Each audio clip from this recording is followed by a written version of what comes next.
દેવાયત ખવડ જે પ્રમાણે ગઈકાલથી ચર્ચામાં આવ્યા છે એ જ પ્રમાણે હવે ક્યાંક આજે ઘટના સામે આવી હતી એ વાતને લઈને હવે પોલીસનું મોટું નિવેદન સામે આવ્યું છે।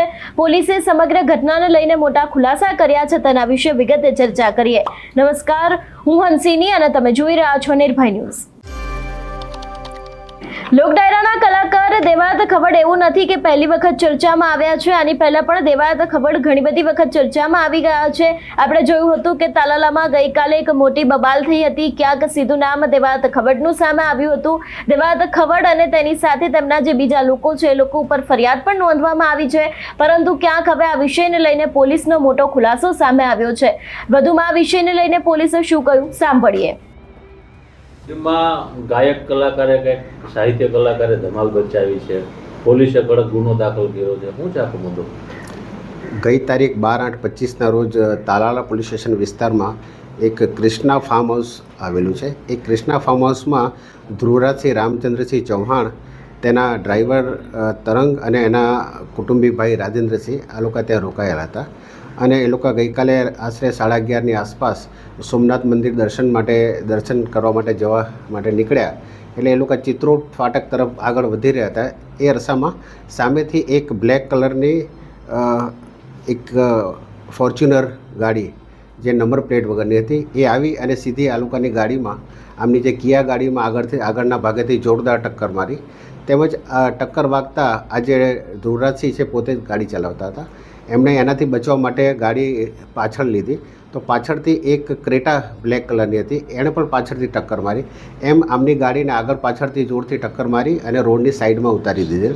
ત્યારબાદ આજે ફોર્ચ્યુનર ગાડી છે એનો ચાલક ગાડીમાંથી ઉતરેલો અને એણે બુકાની બાંધેલી હતી। એ બુકાની ઉતરી ગઈ તે વખતે ધ્રુવરાજસિંહ એ વ્યક્તિને ઓળખી ગયા કે આ વ્યક્તિ દેવાયત ખાવડ છે અને એની સાથે બંને ગાડીમાંથી આશરે 12 થી 15 જણા બુકાની બાંધેલા હતા, તમામ ઉતર્યા અને બધા લોખંડના પાઇપ વડે આ ધ્રુવરાજસિંહને શરીરે આડેધડ માર માર્યો, તેમજ તેની ગાડી હતી એને પણ એમણે તોડી નાખી, નુકસાન કર્યું। ત્યારબાદ આ જે ધ્રુવરાજસિંહ પાસે એક એણે ગળામાં સોનાનો ચેન અને લોકેટ હતું તે પણ એમણે ઝૂંટવી લીધું, તેમજ ગાડીમાં 42,000 રૂપિયા રોકડા હતા એ પણ તેમણે ઝૂંટી લીધા। તેમજ આ જે બનાવ એની સાથે બન્યો એની ફરિયાદ ન કરે એના માટે એને ધમકી આપી અને રિવોલ્વર બતાવી અને જાનથી મારવાની ધમકી આપી। ત્યારબાદ આ તમામ આરોપીઓ પોતાની બંને ગાડીમાં ત્યાંથી જતા રહ્યા હતા। આ ઘટનાની જાણ થતાં સ્થાનિક પોલીસ અને અધિકારી તમામ ત્યાં ઘટના સ્થળે પહોંચી ગયા અને આ જે વિક્ટીમ છે ધ્રુવરાજસિંહ પોતે સારવાર માટે એમને હોસ્પિટલ ખાતે લઈ ગયેલ અને તેઓની ફરિયાદ સ્થાનિક પોલીસે જૂનાગઢ ખાતે એમની સારવાર દરમિયાન લઈ અને દાખલ કરવામાં આવી છે। જે ફરિયાદ તાલાળા પોલીસ સ્ટેશન ખાતે BNSની જુદી જુદી કલમો હેઠળ દાખલ કરવામાં આવી છે, જેમાં BNSની કલમ 109, 311, 189(2), 191(3), 190 તેમજ આર્મ્સ એક્ટ મુજબ પણ એમના વિરુદ્ધમાં ગુનો દાખલ કરવામાં આવ્યો છે। હાલમાં દેવાયત ખાવડ અને એમની સાથેના કુલ 12 થી 15 જણા જે ઈસમો છે તેના વિરુદ્ધમાં તાલાળા પોલીસ સ્ટેશનમાં ગુનો દાખલ કરવામાં આવ્યો છે। આ જે આરોપીઓ નાસી ગયેલ છે એની શોધખોળ હાલ ચાલુ છે, જેની શોધખોળ અને ધરપકડ માટે હાલમાં LCBની, SOGની તથા સ્થાનિક પોલીસની અલગ અલગ ટીમો કાર્યરત છે, તેમજ જુદા જુદા CCTVના આધારે તેમજ ટેકનિકલ સર્વેલન્સ તેમજ હ્યુમન ઇન્ટેલિજન્સના આધારે હાલ આરોપીની શોધખોળ ચાલુ છે। આ ગુનાની તપાસ હાલ તાલાળા PI ચલાવી રહેલ છે।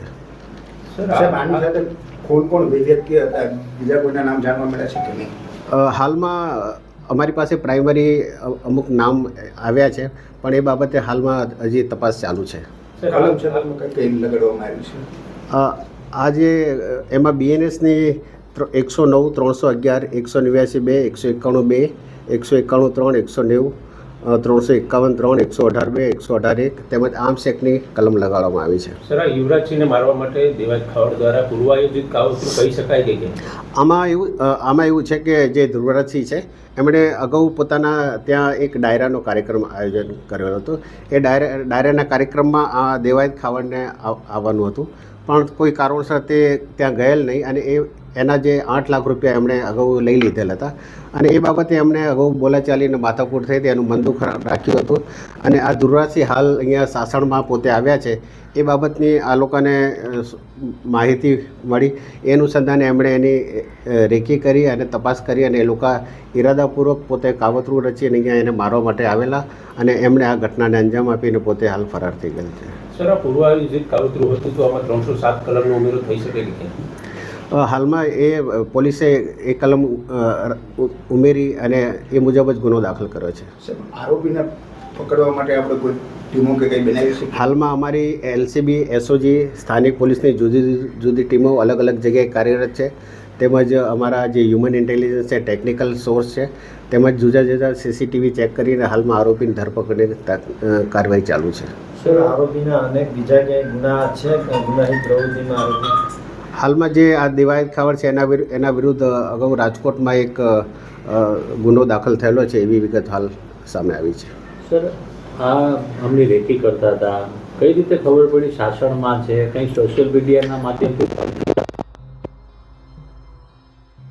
ધ્રુવરાજસિંહ છે એને પોતાના સોશિયલ મીડિયા પર એક એને એકાઉન્ટમાં એક મેસેજ આવેલો કે આ બાજુ આવવામાં ધ્યાન રાખજો, તમને ખાવડ અડી જશે. એ ટાઈપની એક એને પોસ્ટ આવી હતી.